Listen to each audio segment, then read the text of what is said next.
I do want to loop back to what's going on with the economy too, and not get too far off the rails, because I did have an article I pulled up while we were talking about this. My friends, I give you the Great Resignation: Why Millions of People Are Quitting and How Employers Can Earn Them Back. This is from Inc.com. 4 million people quit their jobs in April alone. Money had little to do with it, and even less to do with the earning the right to find the right people for your business. I want to show you this this video. This is from Trace Dominguez. I know Trace. I think he's a cool dude. He made a video, said, "I quit. You should too. The Great Resignation is coming." I'm not highlighting his video to rag on him in any way. I think his video is actually very fascinating. He shows the Microsoft Work Trend Index. 41% of the global workforce are considering a job change in the next year, with 46% planning to make a major career transition. The reason I show the video is because among this, I guess, I don't know, he's a YouTuber, I met him when we were at Discovery, but among him and his friends and his circle and his worldview, he's advocating for people to quit their jobs. Now, that Inc.com said it's not about money. And I'll tell you this, it's not about money.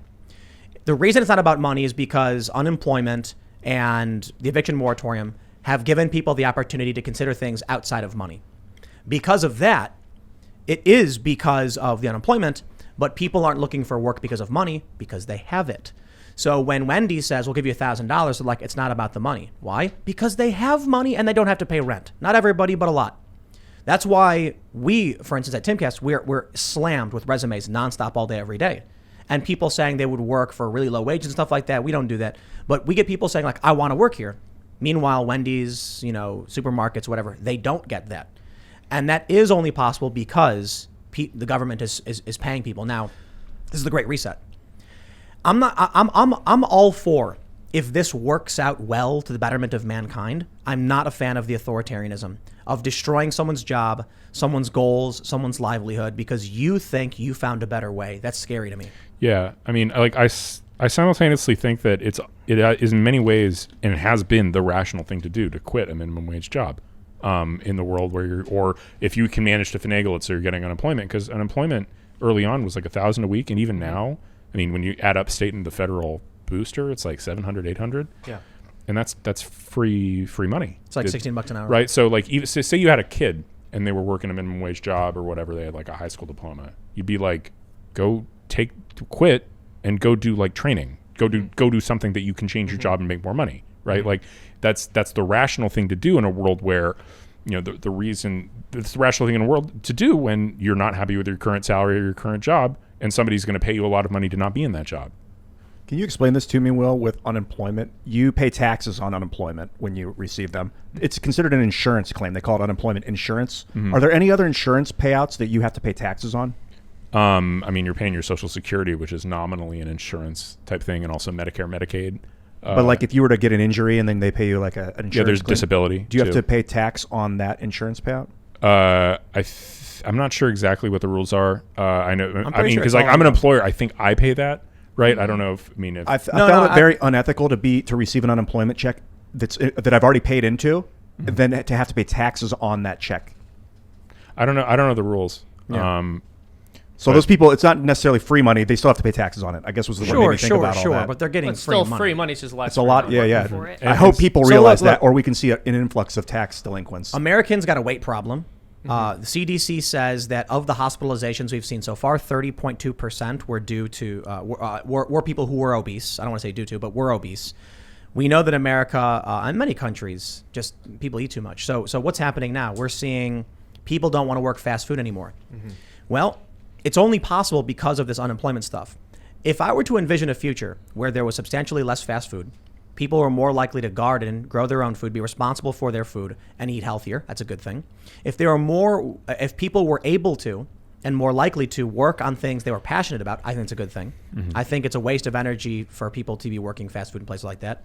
The problem is I don't believe the ends justify the means.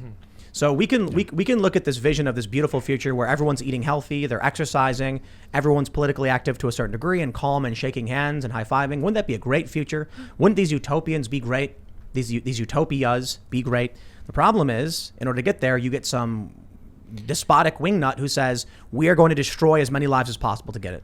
Yeah, I mean, I don't think there's the right to just destroy so many people's businesses or to, dramatically change them. Yeah, of course not. And especially small businesses. Like that's who this hurts. It's like the eviction moratorium, right? The end result of the eviction moratorium is not no more landlords. It's no more small landlords, right? Because you'll be in a world where, it turns out we need to have clout to be landlords, because otherwise the government might just stop us from being able to evict terrible tenants.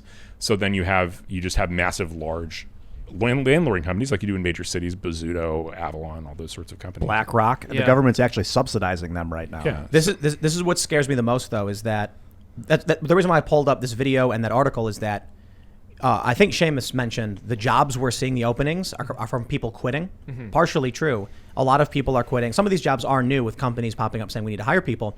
But when you combine the fact that people want to quit, people are quitting, and then people are advocating for others to quit, if you think the economy is good right now, you must be watching CNN. Yeah.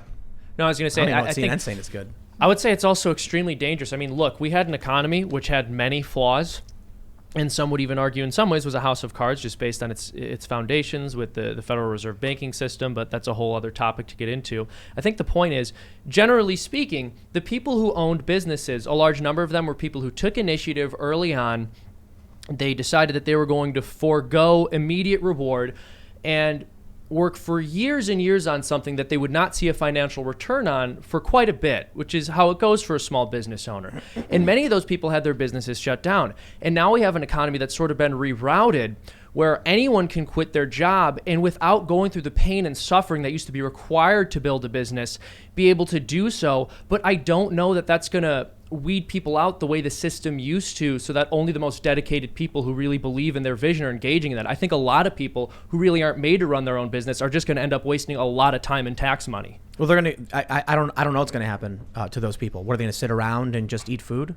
Just buy things and extract from the system, and then those who work, who want to work, are just basically fueling and funding the people who don't work. That's not sustainable. No.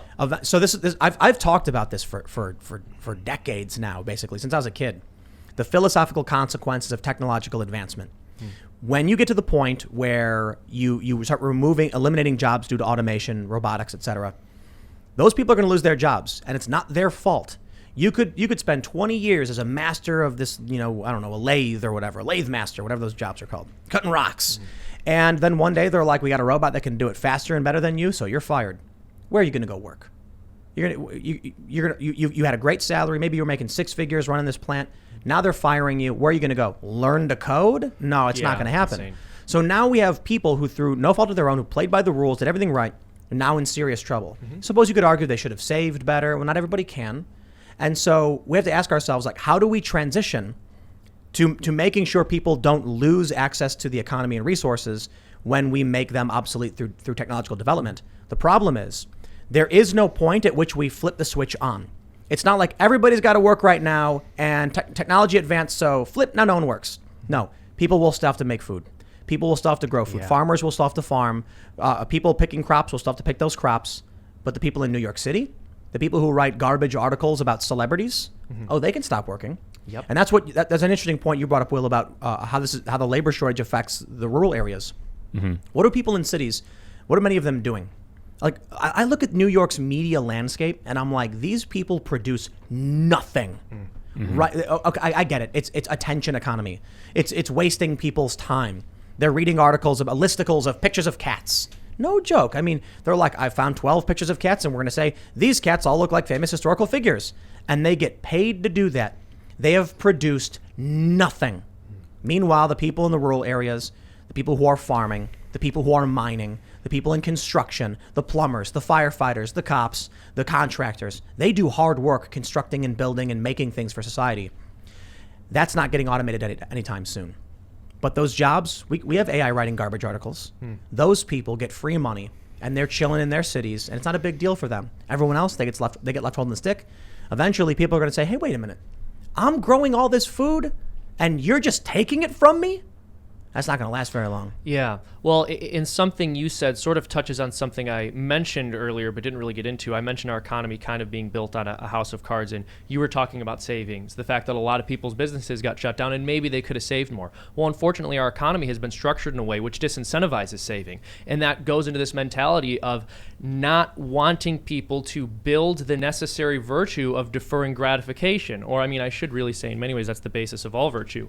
But we have a system where it's not exactly a shock that people are going to be inclined towards becoming takers rather than makers as soon as the opportunity presents itself, because we haven't exactly set things up in a way that incentivizes responsibility. Even if you had saved enough to keep your business afloat, for example, 5% of all of your savings would be gone today from last year without you spending a penny. But Max Kaiser, he said he thinks it was like, what, 10 to 14%? He thinks the government's lying about the number. Yeah. Because that would cause Social Security to skyrocket. To skyrocket, exactly. So they're in panic mode. And how would they pay for Social Security? Probably print more money. And then the inflation gets worse. And I'll then tell they you. acknowledge the inflation's worse and Social Security goes up. This is what I was saying the other day. If you give someone $300 for free and they're like, hey, that buys me groceries for the week, they'll gladly accept it. And then within a month or two, however long, now they're like, $300? That covers half my groceries for the week. Yep. Then in a few months, $300? Wow. That's a free cheeseburger. Yeah. No matter how much the currency inflates and no matter how much the currency is devalued, they'll still accept free money if it gets them something of value. And so I think I've mentioned this on the show before, but even the people with this modern monetary theory fantasy acknowledge that if your economy isn't productive, printing more money is going to lead towards inflation. So even the people with the most permissive monetary policy imaginable would tell you that we're going to get inflation out of what just happened over the past year, and we're going to continue to get inflation. Right. Yeah. We didn't get more productive. Yeah. We were way less productive. Mm-hmm. And, maybe that's a price we're willing to pay because, and I mean, I think in terms of, especially when you're talking about the beginning of the pandemic, a ton of people tossed out of their jobs and effectively having their livelihoods taken from them as a result of government regulations and lockdowns. Okay, yeah, we should compensate them, right? The way I always viewed that was the government shutting down your restaurant, that's a taking that you need to be compensated for, right? But that doesn't mean that that's a continuing thing. And I think like what the Democrats want to do, and it's one of the reasons Biden's so terrible, is they just want to like pretend that it's, it's still pandemic world and we should just open the floodgates and spend another $10 trillion. And That's insanity. Well, I think they realized that they could get away with it without people doing much. Yeah. Thanks for checking out this clip from the Timcast IRL podcast. If you want to see the full show, come back to this channel, youtube.com/TimcastIRL, Monday through Friday at 8 p.m., where you can leave comments and super chat, and we actually will read your comments on the show. Don't forget to like, share, subscribe, and if you want exclusive members-only content, segments you can't get anywhere else, go to timcast.com, become a member, and we even have full bonus episodes. Thanks for hanging out, and we'll see you all next time.